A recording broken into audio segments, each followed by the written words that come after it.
याच्यामध्ये उमेश सकपाळांचा विजय झाला, काय सांगा? माझा माईक फिरवून उमेश सकपाळ हा एक सर्वसामान्य कुटुंबातला कार्यकर्ता होता. पराभव झाल्यानंतर समोरच्यावर टीका करणं हा काय कोणाचा स्वभाव नाही. ते ताकदीनं लढले, आमचे कार्यकर्ते देखील ताकदीनं लढले आणि उमेश सकपाळांचा विजय झाला आहे. उमेश सकपाळांच्या मागं पूर्ण महायुतीचं सरकार उभं आहे, पालकमंत्री म्हणून देखील उभं आहे. चिखलीकरांना अपेक्षित असलेला विकास आम्ही करून दाखवतो.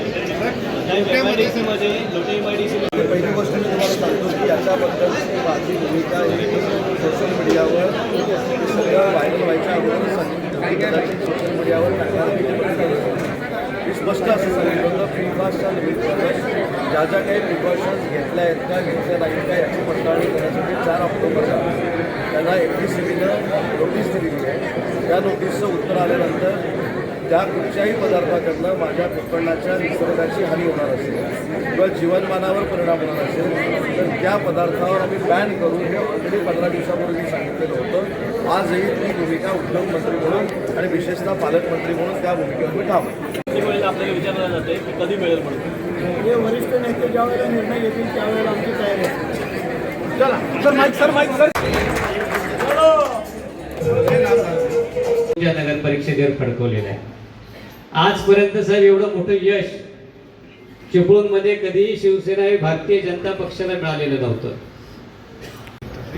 आणि म्हणजे मला समजेल असंच झालंय, माझ्या रत्नागिरीच्या नगरपालिकेमध्ये याच राष्ट्रवादी काँग्रेस पार्टीनं नगराध्यक्षपदाचा उमेदवार आणि 14 नगरसेवक उभे केले होते घड्याळ दिशेने.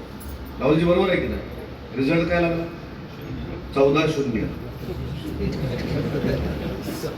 पण ठीक आहे, मी कोणाची चेष्टा कुचेष्टा करत नाही.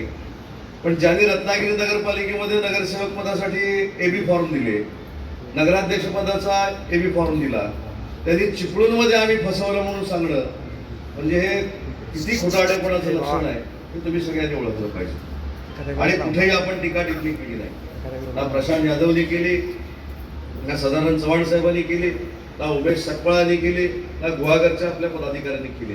आपण विकास किती केला आहे आणि भविष्यातला विकास किती करणार आहोत हे लोकांना सांगून, मतदारांना सांगून त्यांची मतं जिंकली आणि त्यांची मतं घेतली. आणि म्हणून उमेश सकपाळांची जबाबदारी खऱ्या अर्थानं वाढलेली आहे. उमेश सकपाळांनी सांगितलं की सर्वसामान्य कुटुंबातल्या एका कार्यकर्त्याला शिवसेनेनं न्याय दिला, तसाच चिपळूणच्या देखील मतदारांनी न्याय दिला आहे. याची नोंद पुढची 5 वर्ष त्यांच्या मनामध्ये राहिली पाहिजे. आणि एवढ्यासाठीच राहिली पाहिजे की ज्यावेळी शिवसेना भाजपचा नगराध्यक्ष म्हणून एखादी व्यक्ती निवडून जाते त्यावेळी तो त्या दोन्ही पक्षाचं देखील नेतृत्व करत असतो याचं भास त्याला असलं पाहिजे. भविष्याच्या 5 वर्षानंतर तुमच्या नगराध्यक्षानं कामच चांगलं केलं नाही, त्याच्यामुळे आम्ही तुम्हाला मतदान करणार नाही अशा पद्धतीचा आवाज चिपळूणच्या नगरपालिकेमध्ये येणार नाही याची दक्षता जशी उमेश सकपाळने घ्यायची आहे तशा सगळ्या नगरसेवकांनी घ्यायची आहे. तुम्ही जिल्हा परिषद पंचायत समितीचे चव्हाण साहेब माझ्यावर जबाबदारी सोडून द्या, युती करायची की नाही. तुम्ही असाल, प्रशांतजी असतील, सतीश मोरे असतील, हे बसा, ठरवा.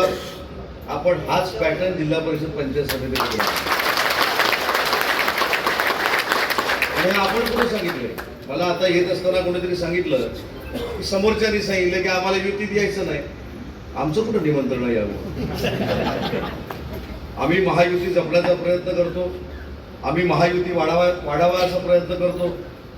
आम्ही देवेंद्रजींना जेवढा सन्मान देतो तेवढाच आमच्या एकनाथ शिंदे साहेबांना सन्मान देतो, तेवढाच आम्ही अजितदादांना सन्मान देतो. त्याच्यामुळं आमची दारं खुली होती.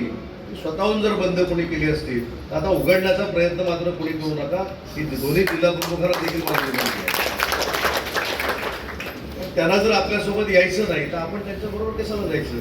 आणि मला चव्हाण साहेबांनी सांगितलेली वस्तुस्थिती खरी वाटते की अशा पद्धतीनं आपल्या कार्यकर्त्यांवर अन्याय होतो. आज अंकुश सारखा कार्यकर्ता, निहार सारखा कार्यकर्ता जर सर्वसामान्यांचं नेतृत्व करण्यासाठी चिपळूणच्या नगरपालिकेमध्ये गेलेला आहे, कपिल देखील इथं आहे, तर अशी सगळी लोक ज्यावेळी नगरपालिकेमध्ये जातील त्यावेळी सर्वसामान्यांची नगरपालिका किंवा सर्वसामान्यांची जिल्हा परिषद म्हणून महाराष्ट्रातल्या 1 नंबरच्या स्थानिक स्वराज्य संस्था म्हणून आपल्या रत्नागिरीकडे बघितलं जाईल. त्याच्यामुळे आजची तुम्ही पूर्ण जिल्ह्याची जर राजकीय परिस्थिती बघितली, ठीक आहे, थोड्या फरकानं राजापूर मतदारसंघामध्ये आपलं अपयश आलं, परंतु तिथे आपला जो 1 नगरसेवक होता तिथं आपण 10 नगरसेवक